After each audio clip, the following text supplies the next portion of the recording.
Okay, class. So, for the past 4 weeks, you have been writing on good morning, by the way. And good morning to our principal. Okay, so for the last 4 weeks, you have been working on your problem and solution essay, right? Yes, ma'am. So, can you share what problem did you write about? John Paul, what problem did you write about? About comparison. About Comparison. comparison. Why did you choose that topic? Because it is popular in today's generation because other people always compare themselves to others. Okay, so, because it is a popular issue nowadays. Okay, that's a very good topic. How about art? What topic did you choose? Okay, about students relying on AI. Why did you choose that topic? This is now popular. Also popular.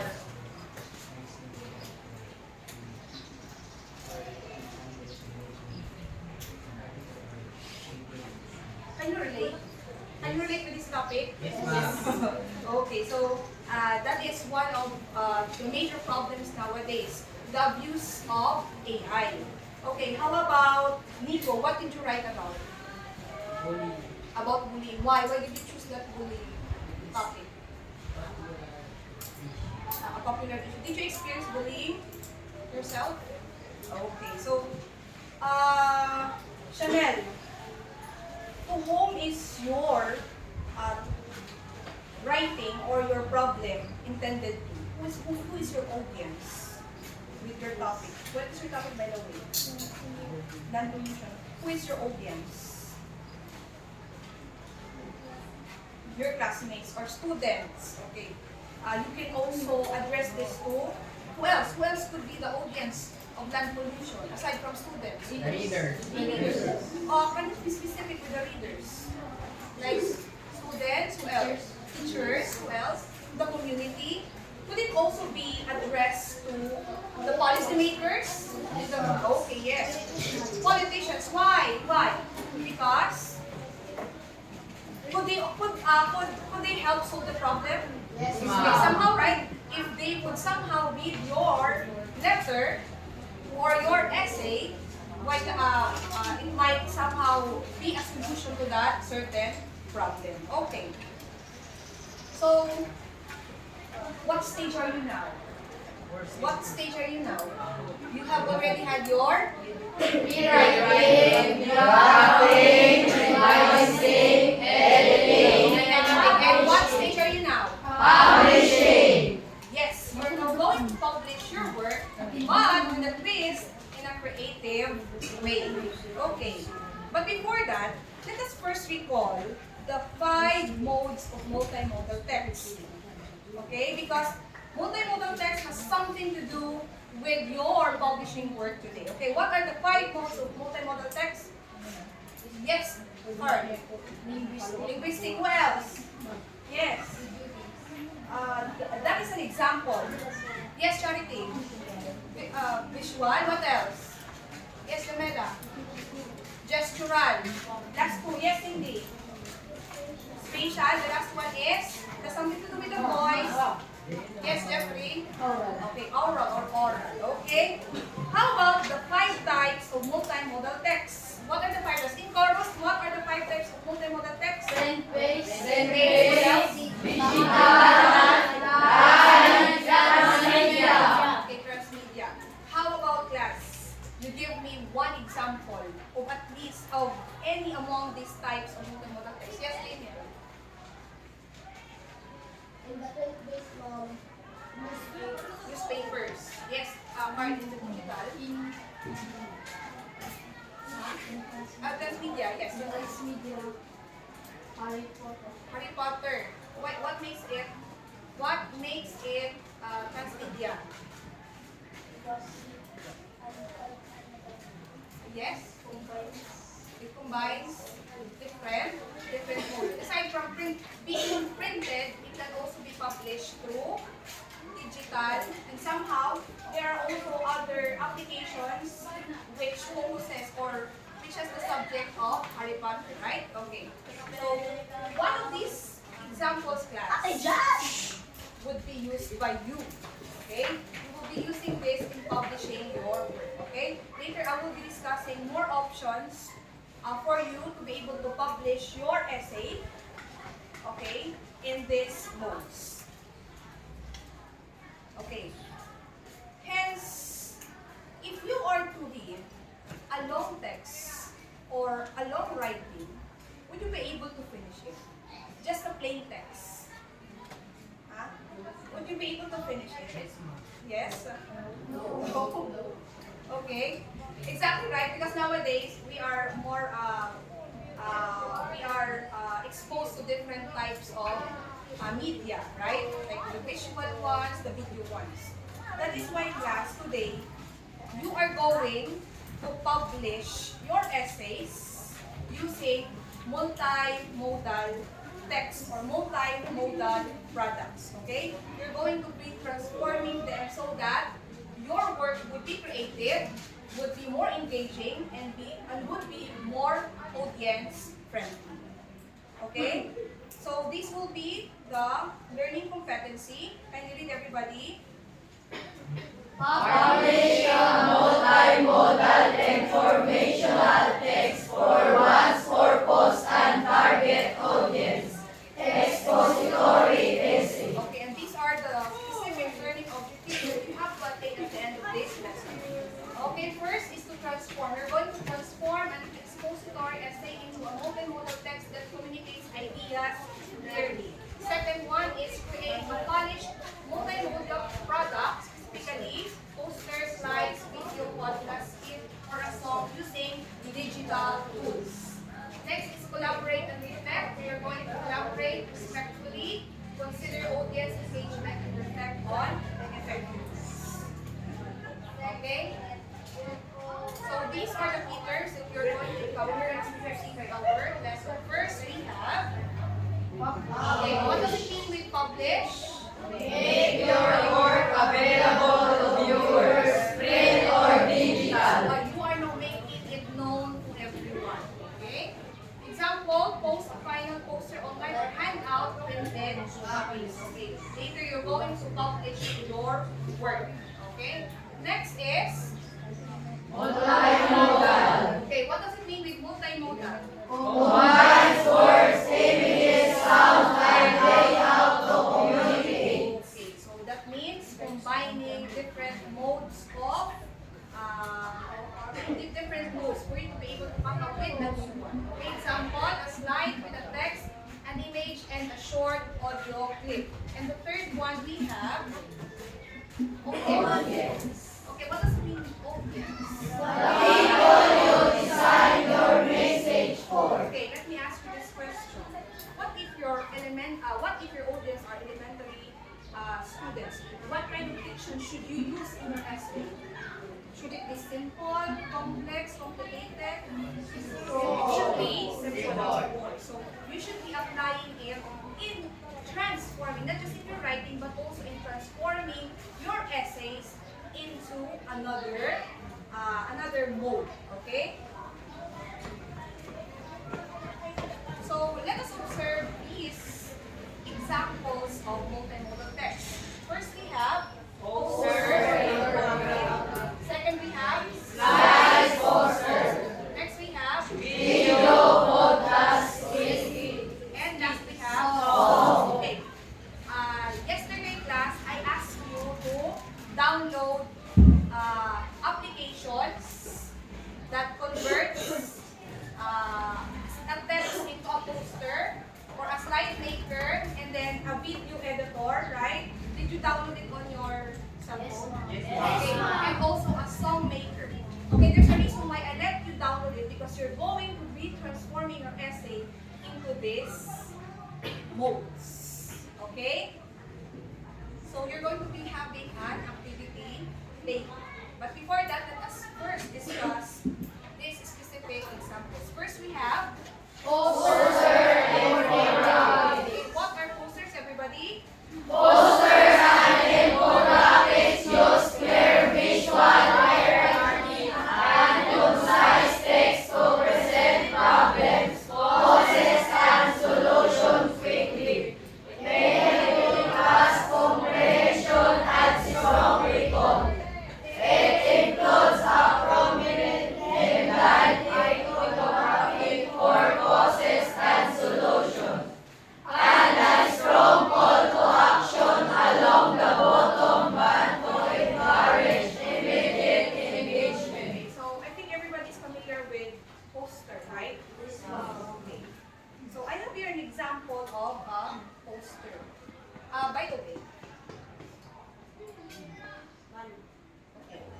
here is an example of a poster.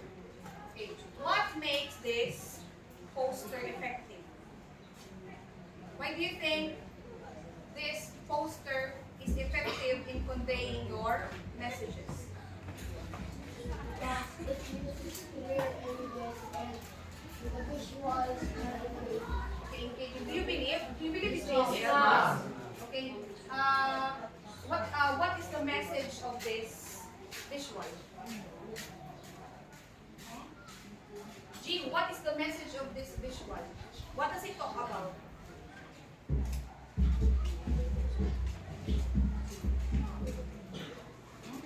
What is it all about?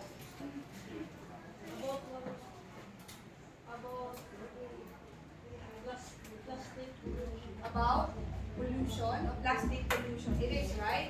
Okay. So are the problems, the causes, and the solutions, the call for action stated in this visual? Yes. Okay, so that makes it effective. So what are the modes used here? We have Visual. what else? Visual.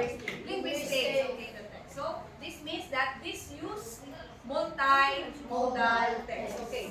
So I have here, class, example of an app that you can use in transforming your essays into a poster. So usually, the most common or the most popular is Canva. Did you download Canva? Yes. Yes, What ma'am. else did you download? Gamma. Okay, so you may use this in transforming your essays into posters. Okay, another example is digital slides. Okay, kindly read this group. What are digital slides? Digital slides use sequential storytelling and embed media to guide viewers through an argumentarily and memorable. Concise text, visuals, and media clips bring complex ideas into Digestible. digestible tips and highlight data. Okay, are you familiar with slides? Okay, PowerPoint presentation, are you familiar with them? Yes. Okay, this presentation is actually an example of a digital slide. Okay, so I have here examples of apps that you can use in transforming your essays into digital slides. Canva, again, can be used. And of course, the most common one. Do you use PowerPoint? Yes. Okay, I think you have the most common application. An equivalent of PowerPoint, you have the WPS. You have the WPS in your office. Okay, I also use that on my phone. And also you have Pressistan, but you can use this only through online. Okay. So, why do you think it is effective to use digital slides in transforming your essays? What is the advantage of digital slides? Rose Ann. Rose. What is the advantage of digital slides? Why use digital slides in transforming your essay? So, it can make easier. In what way? In what way? Easier for you to express your ideas. Okay. What else? Gia, why use digital slides in transforming your essays?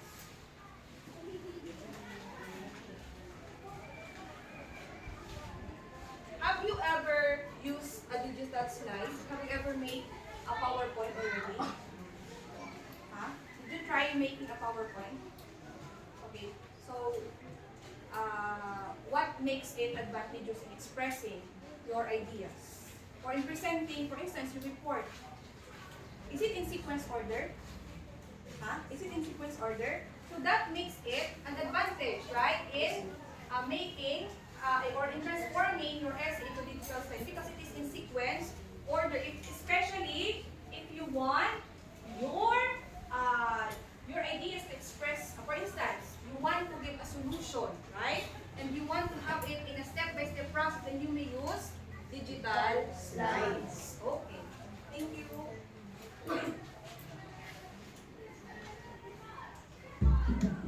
next we have video, Video, podcast, podcast, or skit. skit. Okay, next group. Can you read the definition, everybody?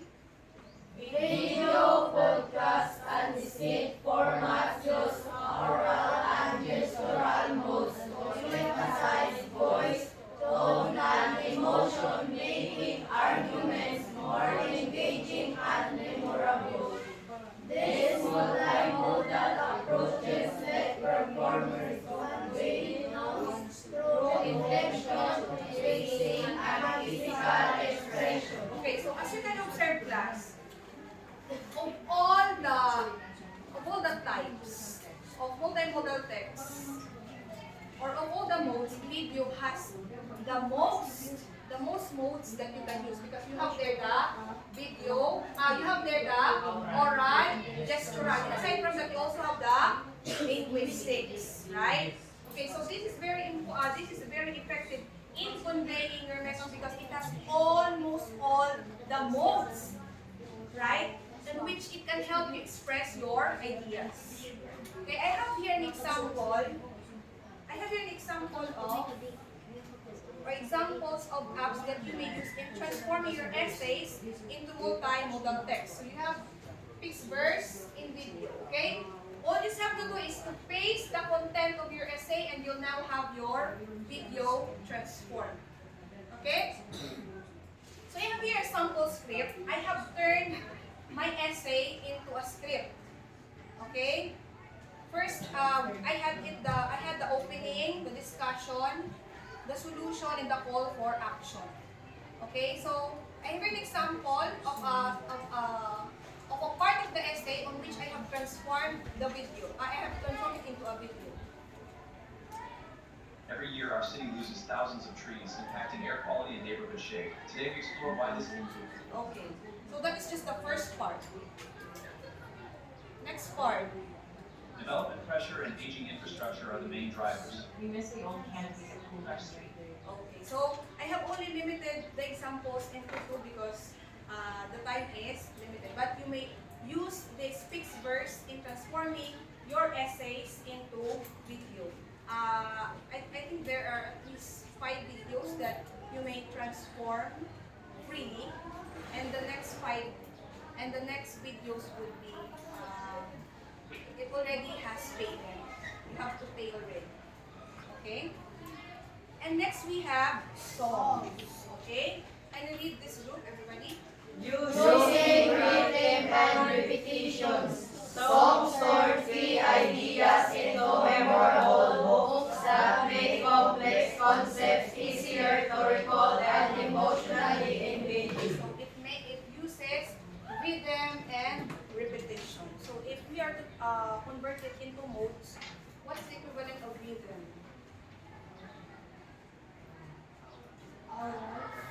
Oral, yes, and then the repetition is more on linguistics. Okay, very good. Okay. So you may also use these apps in transforming your essays into songs. Okay? I think this application usually appear on your FB timeline. Did this appear already? The Sono app. Okay, and also the jukebox, and then the AI song maker. Just what to do is to paste the content of your essay, and then it will transform your essays into songs. Okay, I have here an example script of the song, and I have turned the verse 1 into a song. I have used Sono app, by the way.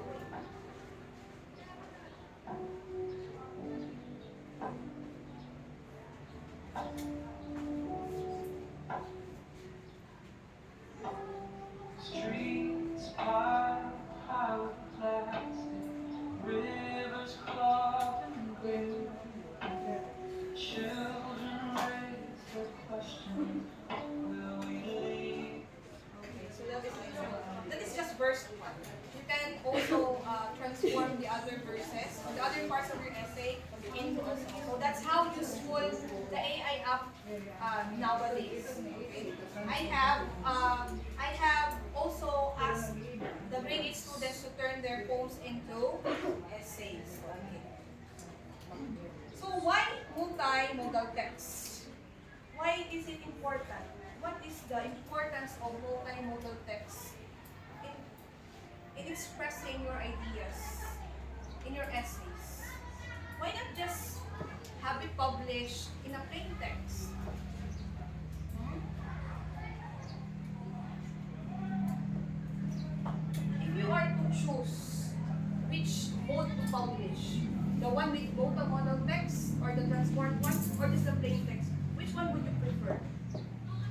Is it the multimodal or the transformed one? Why? Why would you have it that way? Aside from Daniel, listen. Why? Why would you choose to have it in a multimodal way? Huh? Why not just submit it in a plain text? Just your essay.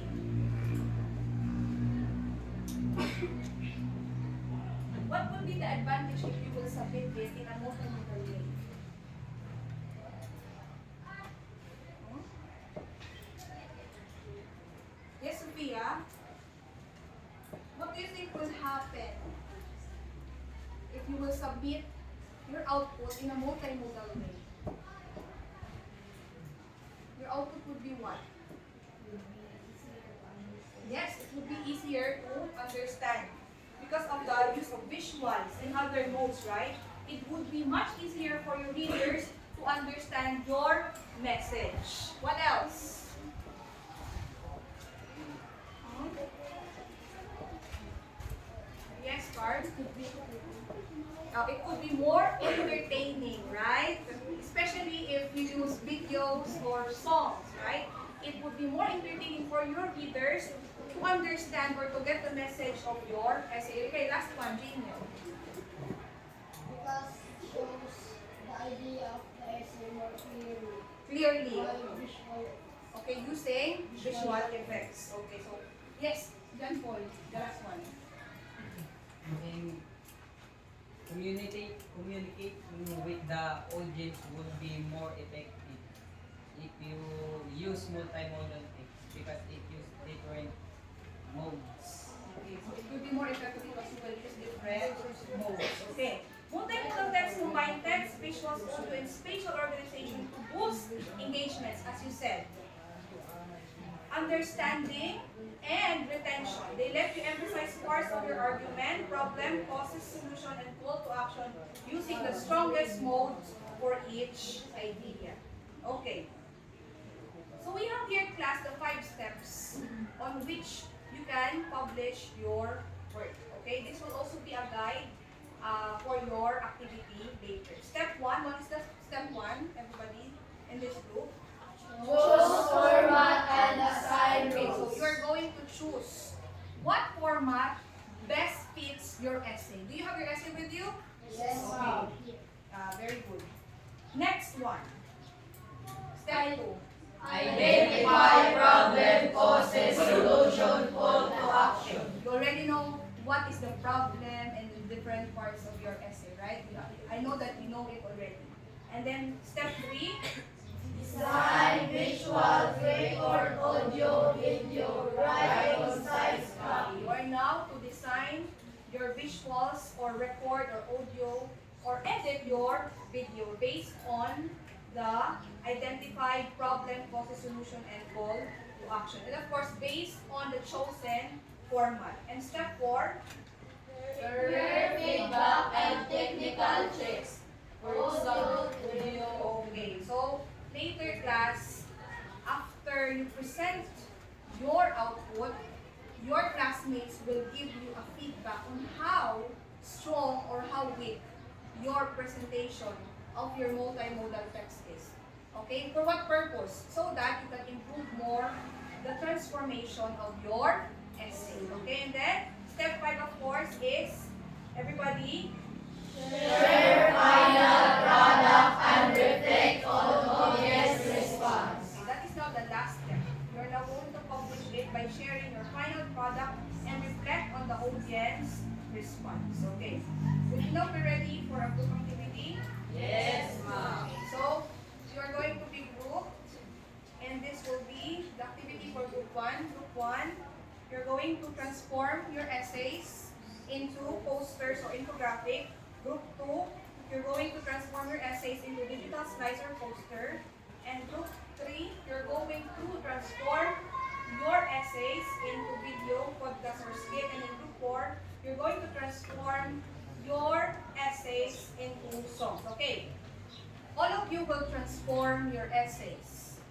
Okay? If you don't have your phone with you, you may use the cell phones of your classmates. It's just very easy. Just paste it, and then the app will do it for you. And then later, you'll only choose one representative who will present an output. Okay? I'll just give you 5 minutes because it is very easy. You have the internet. Okay? You may do it now. You may take a picture of your essay and then have it have a soft copy of it, and then paste it on the app.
In just one click, it will transform your essays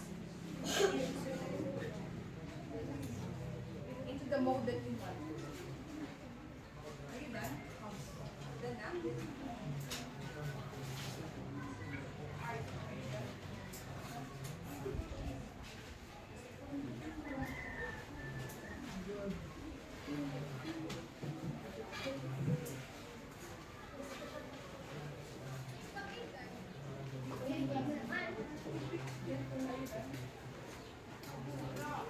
Kaya pupasa kami.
elaboration, 10 points, and technical quality, 5 points. So this is how you will be graded. Okay. As the presenter presents, please kindly observe their work because you're going to have your feedback. For group 1, the group 2 will have your feedback, vice versa. And then the group 3 will give a feedback to group 4, vice versa. Okay? So let's start with group 1. Are you now ready, Miguel?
Kaya liwa na sila napupun eh. Dapat gawin mo na sa'yo.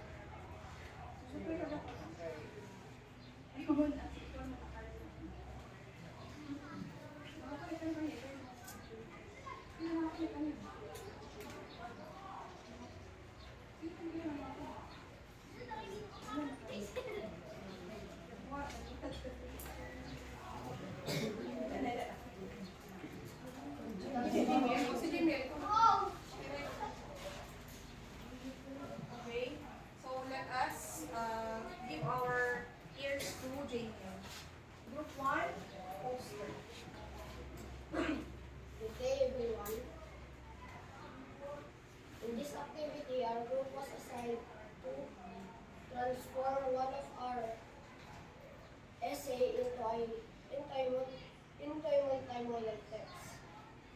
And our group chose my essay about climate change and transformed it into an infographic. And now, I will explain you each part of our work.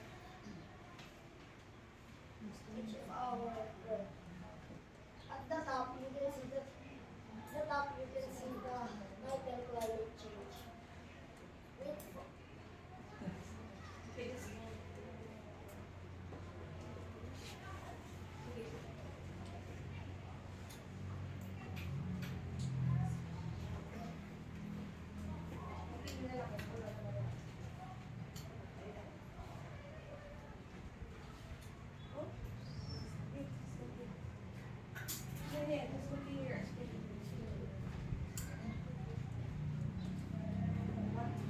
What most did you use? What makes it effective?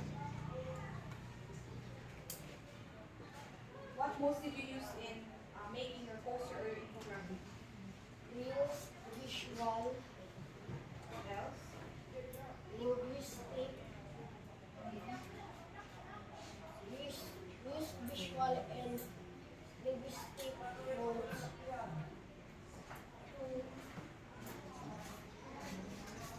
to transform our essay into a digital infographic.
are waiting for it to load, can you explain?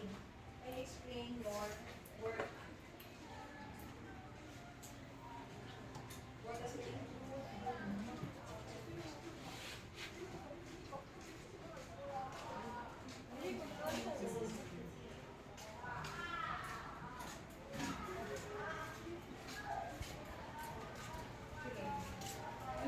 What did you do with your slide?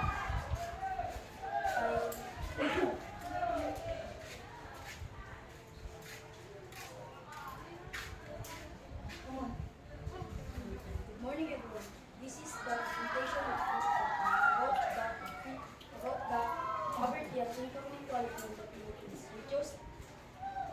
We chose my essay because we see its impact up close in our neighborhood and when visiting relatives in the province.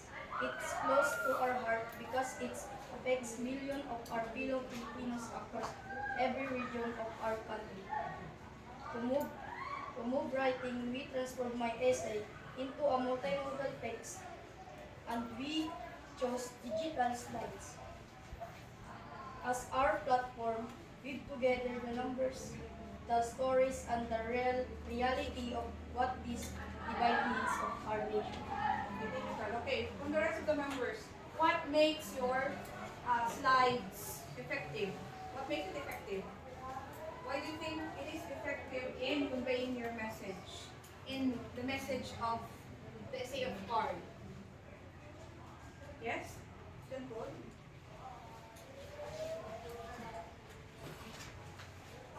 What makes it effective? Because the topic it reflects many poor people in the Philippines, and the use of digital light also make it attractive and engaging because it it shows the causes, the solutions, and the impacts. Okay, so each slide has a designated part, the cause, the effect, and the problem. Is it? Yes. Okay, so thank you. Next.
Okay, so while you're waiting for it to load, can you explain your video part?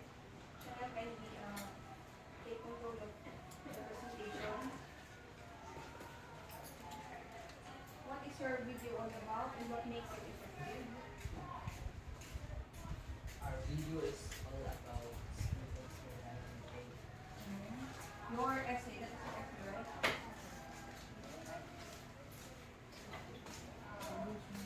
What makes it effective in communicating or in conveying the message? Anyone from the group?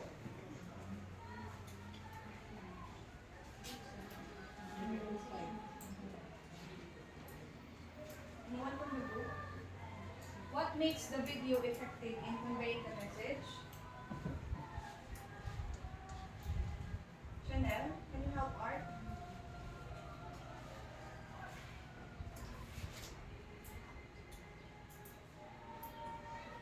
Please, Art. Anything that you just want to say?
course, so they can have feedback. Okay, let's now have the peer feedback. Okay, group 1, what can you say about the output of the group 2? Their digital slide on poverty and income quality in the Philippines is one of model text because it have three modes such as visual, linguistic, expression. Okay, thank you. Okay, how about group 2's observation? Group 1. The infographic of Group 1 is very informative and well organized. The title and the title is clear and eye-catching, and the use of colors like orange and red matches the topic of global warming. The sections are arranged effectively with like definitions, causes, effects, impact, and solutions, which make it easier to understand. And I like how you both included both causes and solution because it shows the problem and how we can solve it. The icons and images also make the information more interesting and easier to remember. But I have two suggestions for you. One is to make the word a little bigger for the audience, to readers to make it to read easier. And second is to put a word up now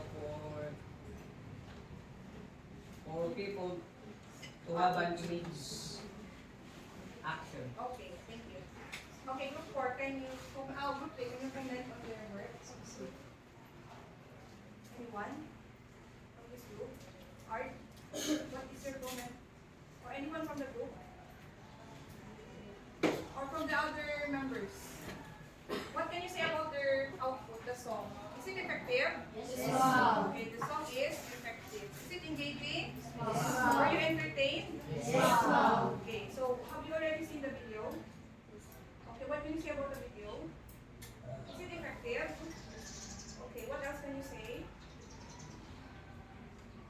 The video portrayed of both video previously I could transform it into video. Okay, yes, they use AI and they also use different multimodal modes, okay, in transforming their. Okay, so congratulations, you were able to transform your essays into multimodal text. Okay, so how did multimodal transformation improve your communication? How did it improve your communication?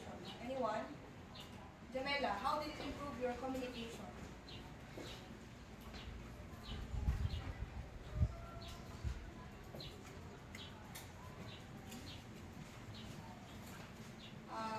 Yes, Janelle, how did it improve your communication?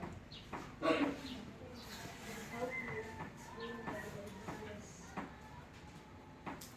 more visual obvious way. Okay, it helps you express your ideas through visual, not just word. Very good. Okay. Next question. Why is audience awareness important in transforming your multimodal text? Yes, Ian.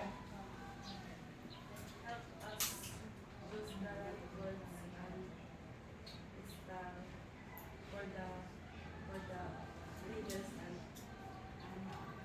Okay, or it helps us make use of the proper diction. Okay, very good. Last question. I want at least two to answer.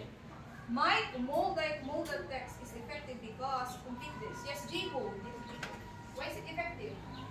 My multimodal text is effective because it's easy to understand and Yes, this is to understand. visually and Usually effective. Okay. Last one, yes, Rose.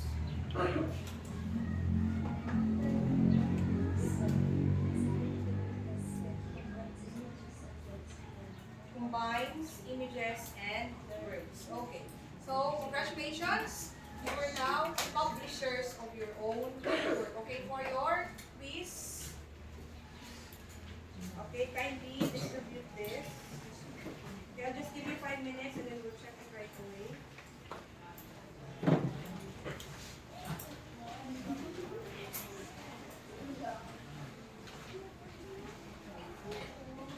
This is just a multiple choice test. Choose the right letter.